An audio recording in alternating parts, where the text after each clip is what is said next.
আসসালামু আলাইকুম। যারা ইংরেজিতে কথা বলা শিখতে চান, অপরকে শেখাতে চান, তারা আমার ভিডিও লেকচারগুলি নিয়মিত দেখুন। ইনশাআল্লাহ প্রতিটি ভিডিও লেকচার থেকে আপনারা নতুন নতুন তথ্য আইডিয়া পাবেন। আজকের বিষয় ফর এর ব্যবহার নিয়ে আলোচনা করব। আজকের ভিডিও লেকচারটি Khan method SSC English grammar and model questions এই বই থেকে না হলো। আপনার যদি এসএসসি স্টুডেন্ট পড়াতে চান তাহলে আপনার জন্য এই বইটি। তাই আসুন আজকে আমরা শিখব ফর এর ব্যবহার। জন্য, কারণে, দরুন, উদ্দেশ্যে, অর্থে ফর বসে। যেমন ফর ইউ তোমার জন্য, ফর ইউর ব্রাদার তোমার ভাইয়ের জন্য, ফর টিচার শিক্ষকের জন্য, ফর সাদিমার জন্য, ফর পারমিশন অনুমতির জন্য। এইভাবে শত শত নাউন বসে আপনি এরকম বাক্যাংশ তৈরি করতে পারবেন। যেন everybody should work hard for better life. প্রত্যেকেরই ভালো জীবনযাপন করার জন্য কঠোর পরিশ্রম করা উচিত। এইভাবে প্রতিটা বাক্যাংশ দিয়ে আপনি সেন্টেন্স তৈরি করে পড়ুন। ইনশাল্লাহ প্রিপোজিশন দ্রুত আপনি ক্যাপচারে চলে আসবে। তারপর for being plus noun adjective ভার্বের থার্ড ফর্ম। যেমন ফর বিং এ ডক্টর একজন ডাক্তার হওয়ার জন্য, ফর বিং এ টিচার শিক্ষক হওয়ার জন্য, for being good student, for being a good student ভালো ছাত্র হওয়ার জন্য। এইভাবে কমন নাউন বসে পড়তে পারবেন। হাজার হাজার শত শত কমন নাউন আছে, বসে পড়তে পারবেন। তারপর হাজার হাজার অ্যাডজেক্টিভ আছে। ফর বিং হ্যাপি সুখী হওয়ার জন্য, man works hard for being happy সুখী হওয়ার জন্য মানুষ কঠোর পরিশ্রম করে।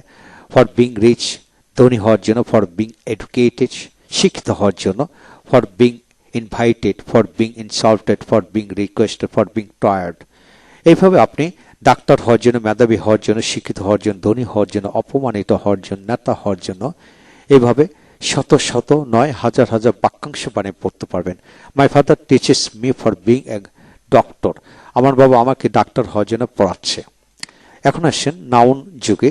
ফর হ্যাভিং নাউন, যেমন for having money, for having money, for having education, ambition, honesty, A college, a dream, many books, knowledge, good relation. এইভাবে অ্যাবস্ট্রাক্ট নাউন বা কমন নাউন বসে এবং কমন নাউন বসে শত শত নয় হাজার হাজার বাক্যাংশ বানায় পড়তে পারবেন। অনেক টাকা থাকার জন্য, শিক্ষক থাকার জন্য, শিক্ষা থাকার জন্য, সততা থাকার জন্য, ভালো সম্পর্ক থাকার জন্য, এইভাবে শত শত বাক্যাংশ আপনি বানিয়ে পড়তে পারবেন এই নিয়মে। লক্ষ্য করেন everybody respects him for his having much money. প্রত্যেকে তার অনেক টাকা থাকার জন্য তাকে সম্মান করে। He got a scholarship teachership in a college for having much knowledge. সে তার অনেক জ্ঞান থাকার জন্য একটি কলেজের শিক্ষকতা পেয়েছিল। তারপর আসেন পরবর্তী পৃষ্ঠা থেকে আমরা দেখব আরো কিছু নিয়ম। লক্ষ্য করেন কোনো কিছুর দিকে, উদ্দেশ্যে, অভিমুখে, লক্ষ্যে এরূপ ক্ষেত্রে ফর বসে। যেমন this train is only for Dhaka. এই ট্রেনটি শুধু ঢাকা যাওয়ার জন্য। Selim bought a train ticket for Dhaka. Selim Dhaka যাওয়ার জন্য একটি ট্রেনের টিকিট কিনেছিল। অতএব ঢাকার উদ্দেশ্যে, সিলেটের উদ্দেশ্যে, বাড়ির উদ্দেশ্যে, কলেজের উদ্দেশ্যে, বাজারের উদ্দেশ্যে, খেলার উদ্দেশ্যে এরূপ ক্ষেত্রে আপনি ফর বসাতে পারেন। এইভাবে বসে শত শত বাক্যাংশ বানিয়ে পড়তে পারবেন। সময়ের ক্ষেত্রে যাবত ধরে বোঝাতে ফর বসে। যেমন he has been teaching English for 20 years. তিনি 20 বছর যাবত ইংরেজি পড়াচ্ছেন। ফর মানে যাবত। তারপর he is on vacation for a week. সে এক সপ্তাহ যাবত ছুটিতে আসছে। Sadima has been out of the house for 2 days। Sadimon দুদিন ধরে বাড়ির বাইরে আছে। I have not seen you for long time. আমি তোমাকে দীর্ঘদিন দীর্ঘদিন ধরে দেখিনি। এইভাবে আপনি 2 মিনিটের জন্য, 2 দিনের জন্য, 2 ঘন্টার জন্য, 2 সপ্তাহের জন্য, 2 মাসের জন্য, 2 বছরের জন্য এরূপ অর্থ পড়তে পারেন। এখানে যাবত ধরে বোঝায়, জন্য বোঝায়। ইনশাল্লাহ এইভাবে আপনি প্র্যাকটিস করতে থাকেন, অটোমেটিক্যালি আপনি সকল ব্যবহার রপ্ত হয়ে যাবে।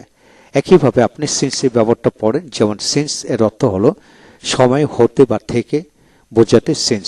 ইট has been raining since morning. সকাল থেকে বৃষ্টি হচ্ছে। I have not seen him since last Friday. আমি তাকে গত শুক্রবার থেকে দেখিনি। I have been ill since last Monday. আমি গত সোমবার থেকে অসুস্থ।